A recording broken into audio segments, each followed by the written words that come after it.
Hello and welcome to Navigating to Success. I'm your host, Jeff Carlton, and I'm extremely excited to be joined today by Daniel Brunner, who recently retired from 20 plus years in the FBI and has formed the Brunner Sierra Group.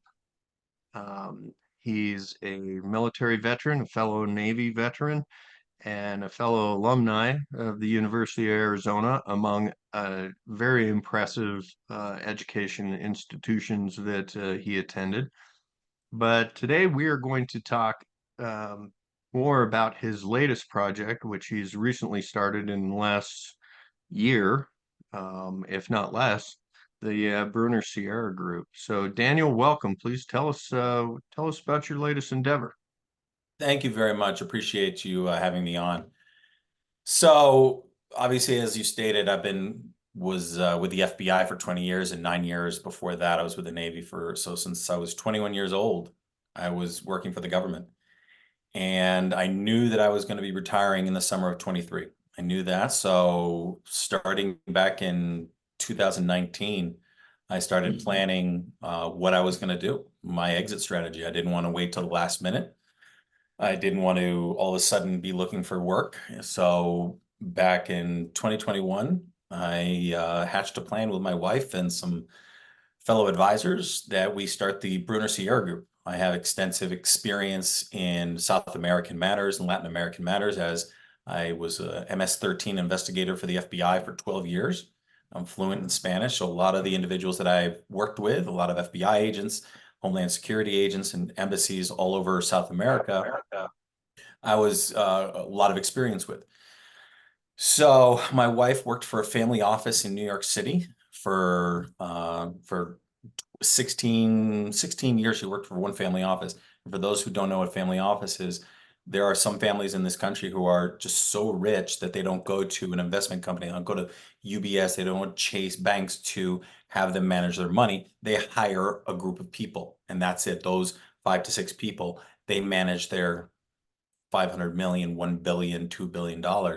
So my wife was experienced in a very large family out of New York City. So combined with her experience and her getting a master's degree in forensic accounting and a CPA, and then my master's degree in international security, along with my experience in um, the FBI, we formed the Brunner Sierra Group, where we come to individuals who are in need of forensic accounting to find where the money was stolen, find out where the money was lost. And then Christine, my wife, she will find the money, and I come in with a cyber team and we shore up whatever losses that that company has had, whatever the family has had, or just a small business here in town in Bozeman. The whatever it may be, there's no size that we won't, say no to. We come in, we find it. So we're, reactive as well as preemptive. So if a company wants us to come in and say, hey, listen, I need you to look at our company, really determine what is wrong, where do we have gaps, where could we get hacked, where do we have cyber, security issues, we'll come in and we'll conduct a full assessment of that. So my wife and I really wanted to have our business of our own. We didn't want to have to work for anybody. And came up with this idea, and we're off to the races here in Bozeman. That's pretty cool. I and I had the opportunity to interview Troy Downing, the state auditor. Any dealings with the auditor's office? We haven't yet worked with the state of Montana. We're eager to explore opportunities. We're also eager to work with the U.S. government. But having worked for the U.S. government for 29 years, being under their umbrella, I think I'm going to take a break from that and stay to the private sector for a little while. But if the I got state 35. I understand where you're coming from. if the state were to come to us, or the federal government would come to us and say, listen, we like you, because I still maintain a TSSCI clearance, top secret, and then Christine's extensive experience in family offices and remaining confidential the information. Obviously, we would not say no to an opportunity to work for the state or Sure. the federal government. No, I could see that dovetailing in there and how there'd be some commonality where they're going after insurance fraud and stuff like that. Could be a very synergistic relationship down the road for you. Um, So you told us, what inspired you to start your business, and I have to toast you for deciding early to develop an exit strategy. A lot of people don't do that. They're 2 weeks from retirement and like, oh hell, what am I going to do now? So that's pretty fantastic. Tell me, tell me some of the challenges that you experienced, because it's pretty easy to start a business in Montana. You can form a company in Montana online in 15 to 20 minutes for less than $50. Right. What's the difference between forming a company and now running a business and everything associated with that for you? Well, there is such a world out there that, outside working for the US government and, or any type of service, working for the military and working for the US government, whether it be law enforcement or in civilian sector within the US government, it is a completely different world because of we have restrictions, we have guidelines which we have to follow, especially, for example, like as an agent for the FBI, there's certain guidelines.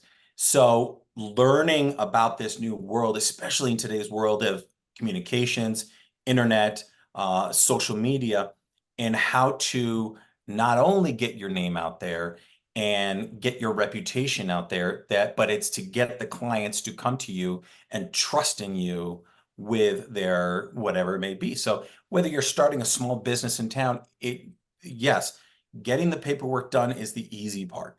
The hard part is getting things going, get the engine going. So back in 2021, my wife and I, we did the easy thing. We established the LLC.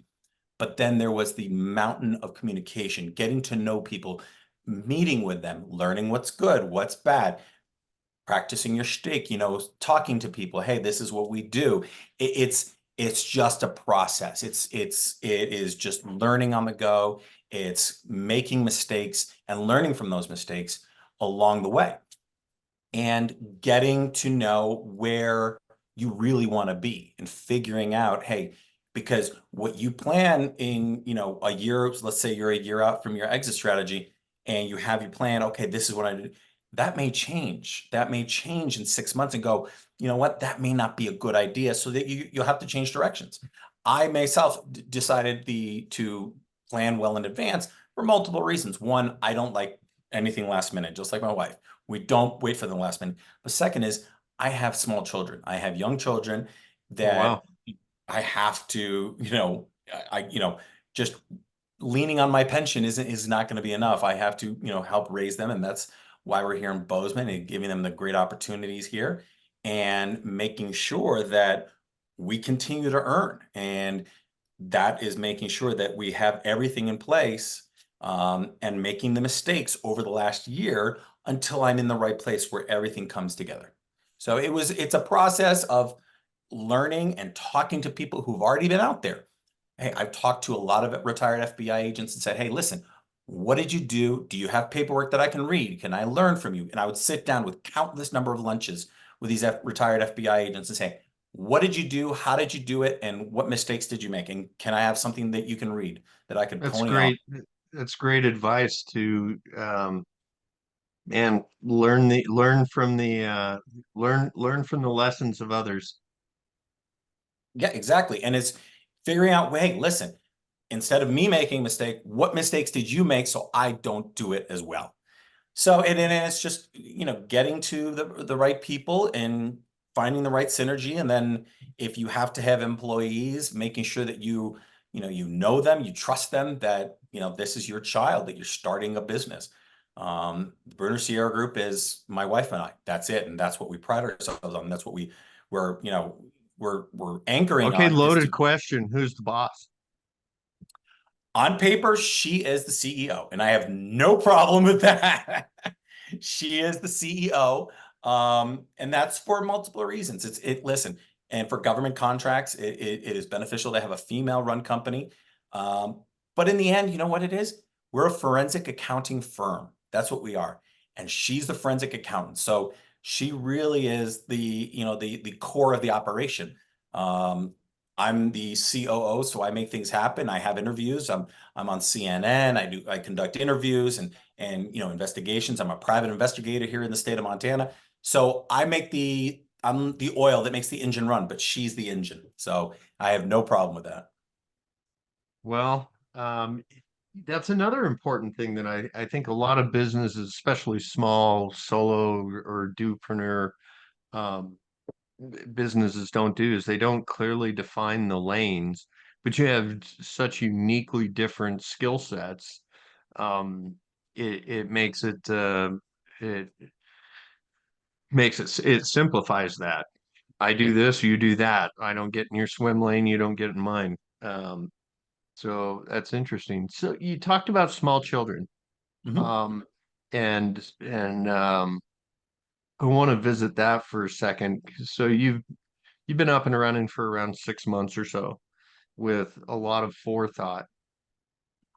How do you manage your work-life balance? What tips or techniques do you do to make sure that, I mean, do you block out time on your calendar to work, or do you block out time on your calendar for the family? 100% the kids are priority. And I do this for my kids. So my children, for 20 years, I was an FBI agent, and my wife, who I met later in life, and these are our only kids. She supported my role as an FBI agent. We knowing that in 2023, I would be retiring and I would be taking a little bit slower than what I used to. I worked at MS-13 gangs in New Jersey. So to say that I was going at 100 miles an hour is putting it lightly. Some of the best work I've ever done, some of the best people I've ever worked with. And I wouldn't trade it for the world. But now being afforded a position to have more of a role here at the house, I have taken on a role. I wake up at 6 a.m. I get the kids up at 7 a.m. So I make sure that their backpacks are. So I'm more of a Mr. Mom here at the house now because I want to be a part of their life. So I pick them up from school. I take them to the jujitsu. In between, while I'm waiting I have my laptop with me and I'm working. We have on our website, we have our weekly blog. So I pull out an intelligence bulletin every week. So on the latest trends and latest intel. I have an article that came out last week on the dark web, and the next week it's going to be MS-13, and the week after that it's going to be about CPAs. So it's whatever I find is current in the criminal world that investigators might be interested in, and anybody who's not involved in this would find interesting to make their world, make their life, make their families a little bit better, a little bit harder, more difficult to be a victim of a crime. So I find time on my laptop, the same thing as I worked on my master's degree. After I put them to bed, I fired up the laptop. I was working for 2 to 3 hours after they went to bed. And I know how that goes. right. And you find the time but they're without a doubt the priority. Everything, my day revolves around the points in time where I have to go pick them up at school, get them to jujitsu. Everything in the calendar is there. And when Christine is not working on her projects, she fills the gaps in. So I, like I said, I love doing what I do. I love being involved with Brunner Sierra Group, but my kids are my priority. That's awesome. And you had, and I can say this from experience too. You worked really hard for a lot of years to earn that capacity. Having said that,